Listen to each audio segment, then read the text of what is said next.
Dans le livre de 1 Thessaloniciens 5 et 17, il est écrit « Priez sans cesse, priez sans cesse, priez sans cesse ».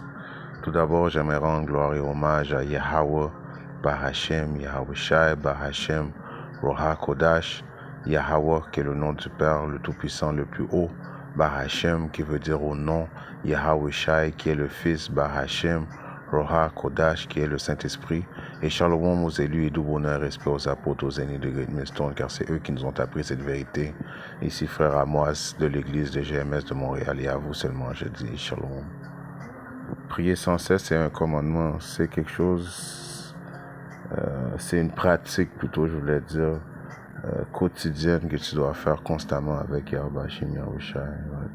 Développer cette relation de prier pour n'importe quoi tu as besoin. Tu pries en te levant le matin, tu pries en allant dans ta voiture, tu pries constamment à Yahweh Hashem, Yahweh Shai. Pendant la journée, même avant de dormir, même si tu te lèves pendant la nuit, il faut continuellement prier sans cesse à cause on est dans une guerre spirituelle, right?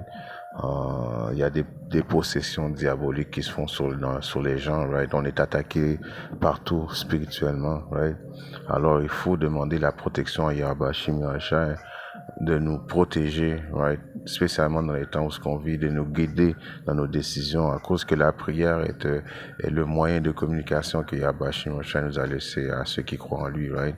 Car les anges qui sont là, ils nous écoutent et puis ils amènent la prière à Yahweh Shai et qu'après la suite, Yahweh Shai plaide pour nous à Yahweh.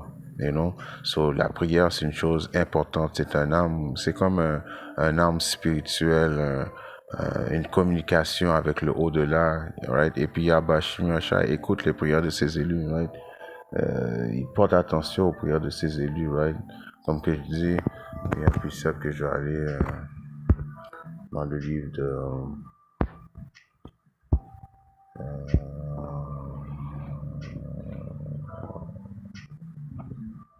de Éphésiens, right?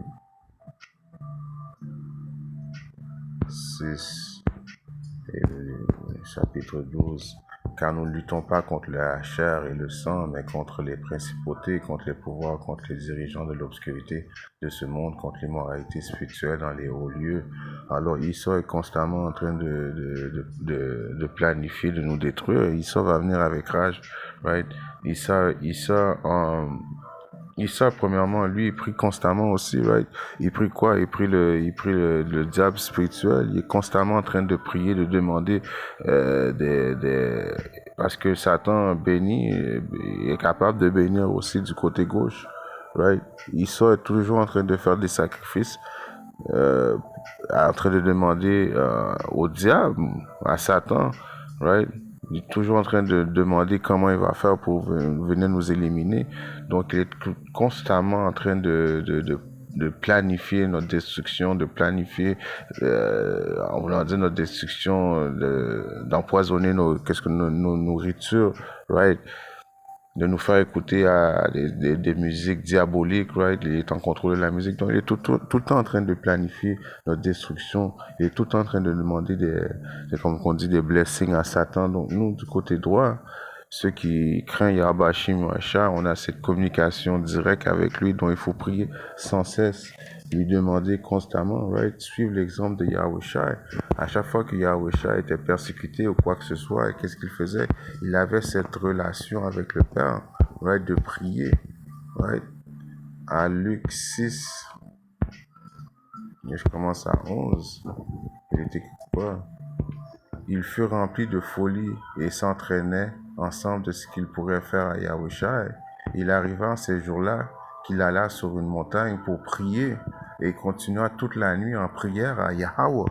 Alors cette communication, cette prière, cette demande de protection, de sagesse, right, de délivrance qu'il faut demander constamment à Yahweh Hashem, Yahweh Shai, à cause qu'on est dans une guerre spirituelle. On ne peut pas penser combattre des forces spirituelles qui sont cachées au-delà, combattre Issa constamment. Et puis les choses qui arrivent dans ce monde, comme que je vous dis, il y a des possessions diaboliques qui peuvent rentrer sur le monde près de vous, le monde immédiat de votre famille peut être possédé et puis commencer à planifier de votre destruction. Donc il faut constamment demander protection Yahabashi Machai. Et en fait, il aime ça, right? Si on regarde dans le livre de Somme, right? 119.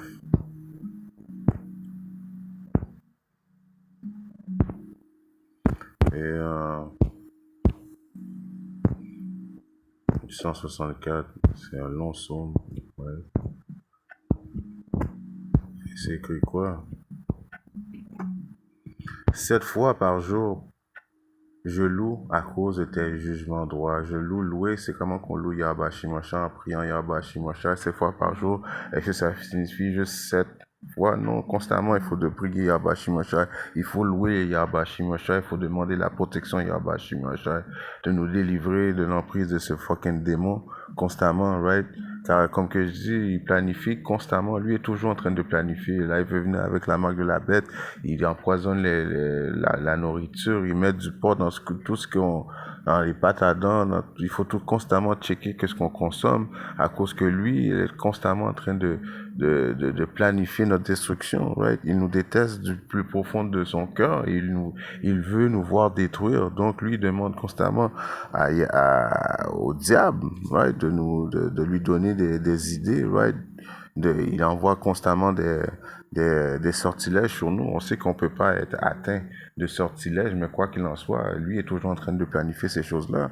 Donc, il faut constamment prier. Prendre l'exemple à Yahabashi Machai. Yahawashi, quand il sentait quoi que ce soit, qu'on planifiait des choses contre lui, il priait Yahweh. Et Yahweh le répondait constamment. Alors, il faut faire la même chose nous aussi. Si on voit dans le livre de la prière, c'est ça qu'on a, c'est un pouvoir spirituel à cause que c'est une communication directement au-delà avec que les anges écoutent et puis rapportent à Yahushua et Yahushua plaide notre cause au Père, right? Et il nous entend, right? Si je vais maintenant dans le livre de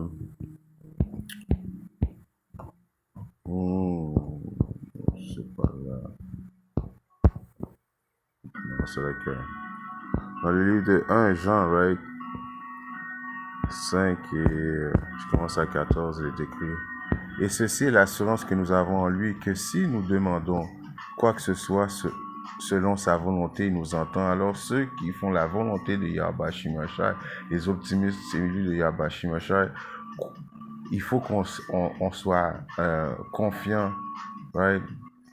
Qu'il va nous répondre, right? Quand on demande quelque chose à Yahabashi Machai, une protection ou bien de nous guider, de nous donner de la sagesse, de prier pour nos frères, quoi que ce soit, il faut être confiant qu'il va nous répondre. Pourquoi? À cause qu'on fait ses volontés, right? Et si nous savons qu'il nous entend, à cause qu'il nous entend, comme que on dit souvent, les anges nous écoutent et les anges vont rapporter à Bashim Yahushai. Quoi que nous demandions, nous savons que nous obtenons les requêtes que nous désirons de lui, right? Alors ça, c'est pas une forme de pouvoir spirituel de savoir que le Créateur du ciel et de la terre t'entend et te répond, right? Si tu demandes avec honnêteté et sincérité, right, tout est possible. Tu peux demander quoi que ce soit à Yahabashi Machai. C'est sûr que c'est lui qui va décider à la fin si ta requête est nécessaire pour toi, à cause que Yahabashi Machai va uniquement te donner qu'est-ce qui est nécessaire pour toi, right? Mais si tu demandes des conseils, de diriger tes pas, de protection, alors il va envoyer les anges, right? Il y a un précepte que je voulais lire. Il va envoyer les anges te protéger, right? On voit ça dans le livre de Somme, ouais. C'est vrai que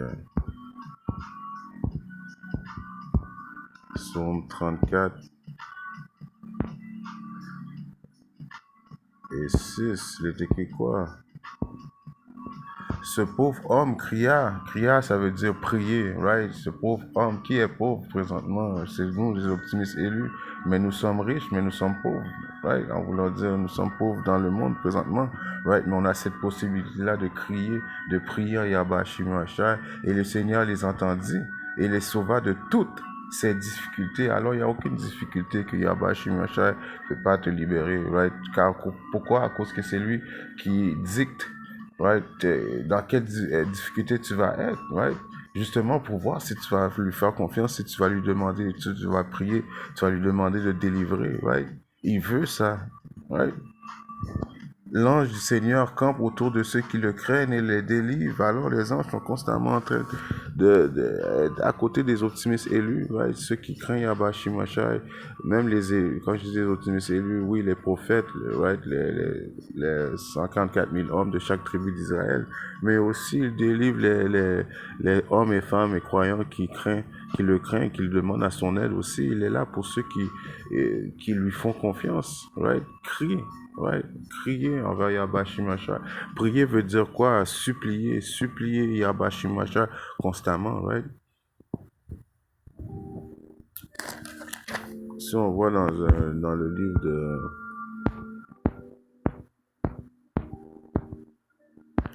1 Pierre 5 et 7, il est écrit quoi? Jetant tous vos soucis sur lui, car il se soucie de vous. Alors Yahba Shimashai se soucie de nous, les optimistes élus, right?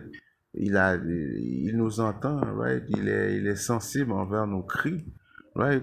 On vient de lire, il est sensible envers les cris des pauvres, right?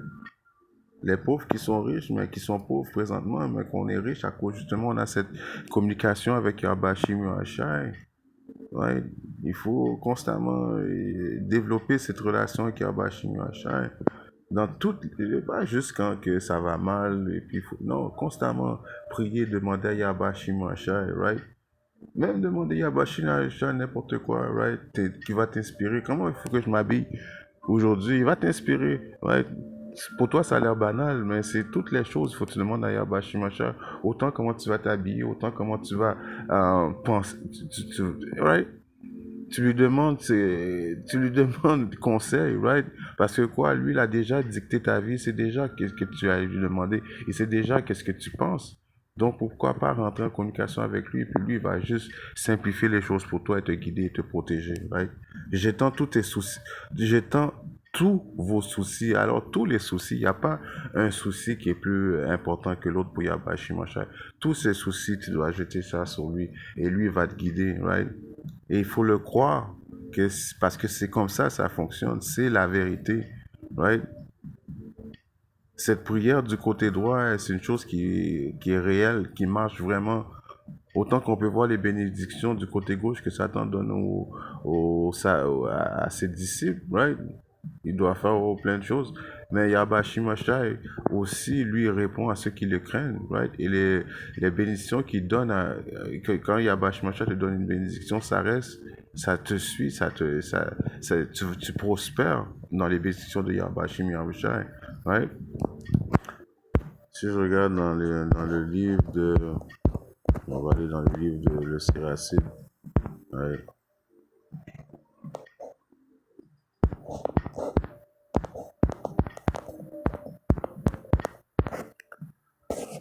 Le Séracide 2, ouais, il décrit quoi? Au verset 10.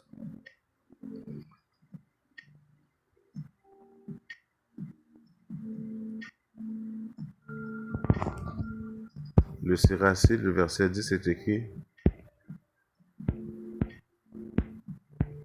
Considérez les générations antiques, les générations dans le passé, nos ancêtres, et voyez qui jamais a espéré au Seigneur et a été confondu, qui est resté fidèle à sa crainte a été abandonné, qui l'a invoqué et n'a reçu de lui que mépris. Car le Seigneur est compatissant et miséricordieux, alors si on regarde dans les générations passées de nos ancêtres, right, qui a fait confiance en Yahba Shimashai, qui a crié vers lui et puis qui a été déçu? Non, personne, ça n'existe pas, right? Ben, il faut le croire, qu'on compris, il faut être confiant, right? Il faut développer là, cette relation avec Yabashim Yashai. Il y a des choses que des fois, tu peux pas dire à tes frères, même si vous êtes vraiment proches, right? Mais Yabashim Yashai, il n'y a aucune chose que tu peux pas lui dire, il y a aucune chose que tu peux pas demander à Yabashim Yashai. De toute façon, il l'entend, right? Il sait connaître ton cœur, il sait. Ouais, donc il faut développer cette relation constamment parce que très prochainement, quand la période de l'angoisse de Jacob va commencer, il va falloir qu'on soit euh, 100% spirituel, marcher dans le spirituel constamment. Right? Prier, right? Même dans la période de Jacob, il va falloir jeûner afin qu'on devienne plus spirituel. C'est des choses qu'il faut mettre en pratique dès maintenant. Right? Si on regarde dans le livre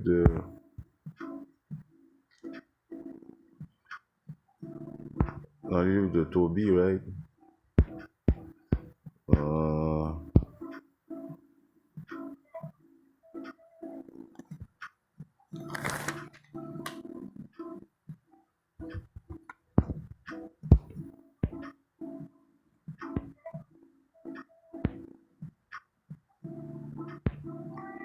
dans le livre de Tobie 8, 12 et 8 est écrit la prière sincère. Ouais. Alors quand tu pries, il faut que tu sois sincère avec Yabashim Yashai, ouais, dans toute honnêteté et sincérité, en sachant qu'il va te répondre parce que tu fais ses volontés. Right?